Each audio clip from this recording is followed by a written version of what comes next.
A blessed day to everyone. I am Alyssa Sendon and welcome again to day 82 of 365 Daily Devotion with Bible Character Edition. At ngayong araw nga po ay February 20, 2026, and for today's devotion, it's all about the 10 commandments that God gave to Moses. And doon nga po sa commandments makikita natin yung culture of our God.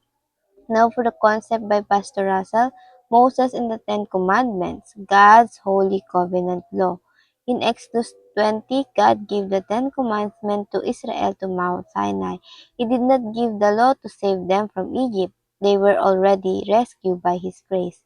First, God saved them, then God gave them His commandment to show them how to live as His covenant people. The law has an important purpose. It shows us God's holy character, reveals our sin, and guides believer in thankful obedience. Then the Ten Commandments also point us to Christ because Jesus perfectly obeyed the law for us and took the punishment we deserve for breaking it. And yung Ten Commandments nga po, ito yung God freed Israel from the slavery of Egypt through Moses as their leader.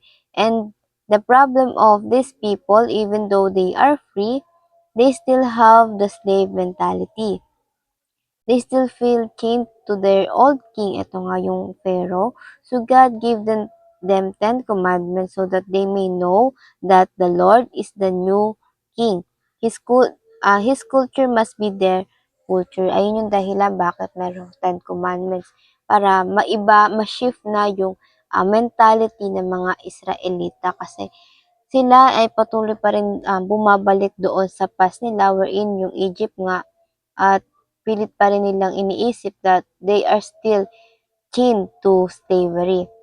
And ayun naman yung mababasa natin sa Exodus 20 verse 1 to 2 at yung ating scripture reading ngayong araw. And God spoke all this word. I am the Lord your God who brought you out of Egypt, out of the land of slavery. And dito makikita natin na bago magbigay ng law ang Diyos ay pinakilala niya muna ang sarili niya na siya na ang bagong Diyos, ang bago nilang King. And therefore, meron na rin sila dapat bagong kultura. At ayun nga yung tatalakayin natin dito sa devotion na to. Teaching is in God's kingdom. Ano ba yung merong kultura doon sa God's kingdom? Unang-una, there is grace before the law. Merong biyaya muna bago ang pagbibigay ng batas. Biyaya bago ang batas. Again, before God gave the law, He first said sa Exodus 20 verse 2, I am the Lord your God who brought you out of Egypt. Meaning, kumbaga niligtas ko muna kayo mula sa Ehipto, and that's the grace of the Lord, yung kaligtasan at kalayaan.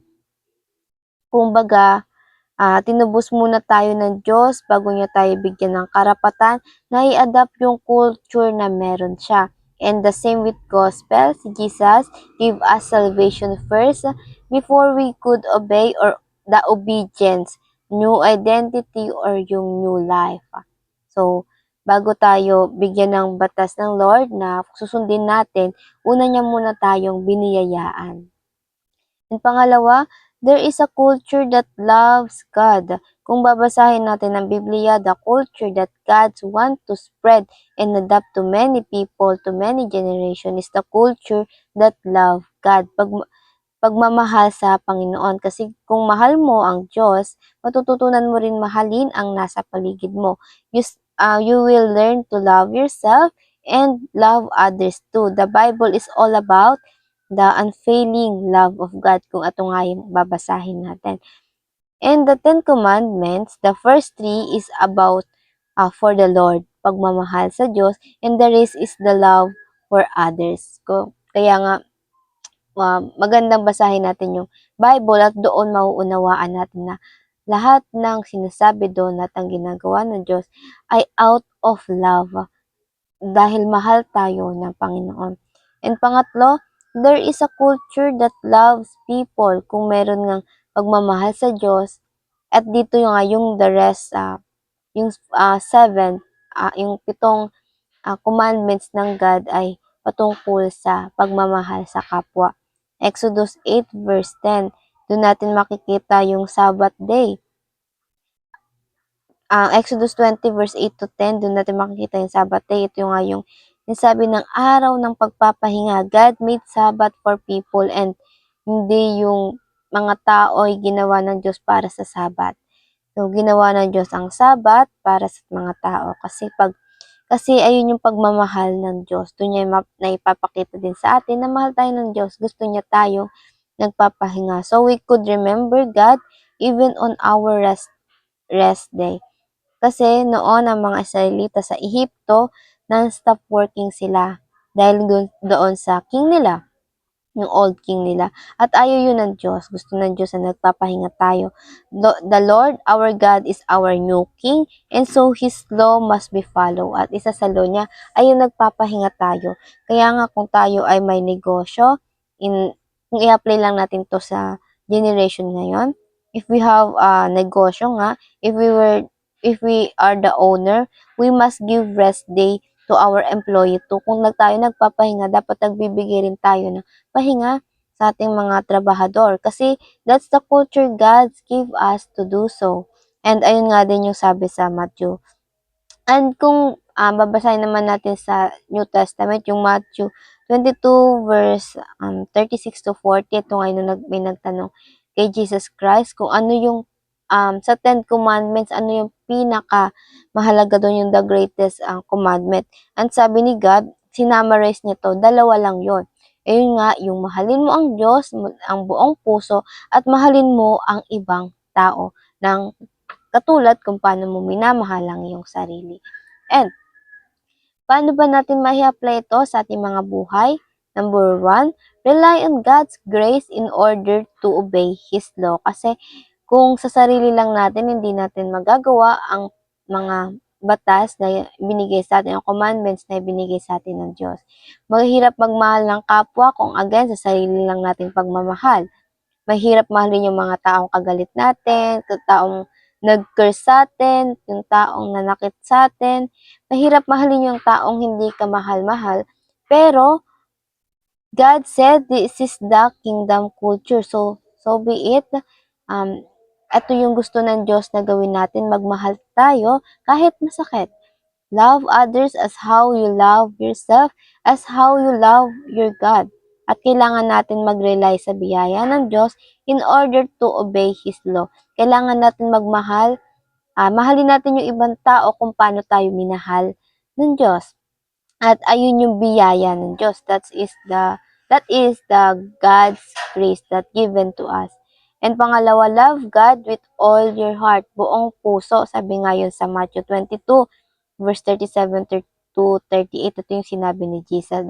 Ito yung reply ni Jesus nung tinanong siya no, kung ano nga po yung hagdag greatest law doon sa commandments nga. Greatest commandments among doon sa 10. And ayun nga, buong puso nating mamahalin ang Panginoon with all your heart, with all your mind, with all your strength. And many ask, paano ba natin mamahalin si God kung hindi naman natin siya nakikita? And the Bible said, and start by loving what you could see. Ano ba yung nakikita mo, kundi yung kapwa mo? Mag-start tayong mahalin yung nakikita natin, yung kapwa natin. Learn to appreciate what you could see, the people around you. Bakit if you are able to love other, you love God as well. Natututunan mo na rin mahalin ang Diyos na hindi mo nakikita. And pangatlo, love people as you love yourself. The way you love yourself, kasi sino ba sa atin ang gustong masaktan, di ba? Kung ayaw mo masaktan, and therefore, di mo gugustuhin masaktan yung ibang tao. In Jesus' perspective naman, love people as you love yourself. He said, look to other people the way you look up to yourself. Kasi tayo, kilala natin ang ating mga sarili. And to them, they are stranger to us. But now, you will no longer see them as a stranger because that stranger that too hard to love, because you will love them, see them, care for them as how much you treat yourself. So, they are no longer stranger kahit hindi natin kilala ang kanilang pangalan. We can share the love that God gave to us para kung paano natin mahalin yung sarili natin. And therefore, ganun din yung ibibigay natin sa kapwa natin kahit na hindi natin sila lubusang kilala. We care for them. And tandaan natin, they are you. This is the kingdom culture, may pagmamahal sa Diyos at may pagmamahal sa kapwa. At ayun lamang po, bago tayo magtapos, ay nais ko lang mag-iwan ng ating pagninilay-nilayan. Ito nga ay, why did Jesus summarize all the commandment as loving God and loving people? At bago tayo magtapos, let's have a short prayer to close this devotion. And let's pray, everybody. Our Father in heaven, we thank you and we glorify you for today's devotion, Panginoon, na panibagong aral na naman po ang ibinigay niyo sa amin, ang inyong pinaalala sa amin. Ayun nga po ay yung magmahal, Panginoon. Pagmamahal sa inyo at pagmamahal sa kapwa, Panginoon. Panginoon, inaamin namin that sometimes we fall short, Lord God. Nakakalimutan namin paano mahalin yung kapwa namin, Panginoon. Dahil nga po, kami ay nasasaktan, Panginoon. But, Panginoon, thank you for the life of Jesus na siyang nag-demonstrate, Panginoon, that sometimes love is painful, sometimes that love is sacrificial, Lord God. Minahal niyo kami, Panginoon, minahal kami ni Jesus Christ because the overflowing love you gave to Jesus, Lord God. Panginoon, tulungan niyo kami na magmahal, Panginoon, that according to your will, according to your ways, Lord God, not on our ways. At Panginoon, kayo nawa lagi ang siyang manguna sa aming mga daraanan, magliwanag ka, Panginoon, at dakilain ang bawat tao sa aming mga buhay, Panginoon. At Panginoon, help us to know you more deeply each day. Ayon lamang po. In Jesus' name we prayed. Amen and amen and amen. And ayun lang po, I hope marami tayong natutunan at matututunan pa. And I pray na sama-sama sana tayong lumago para sa Panginoon.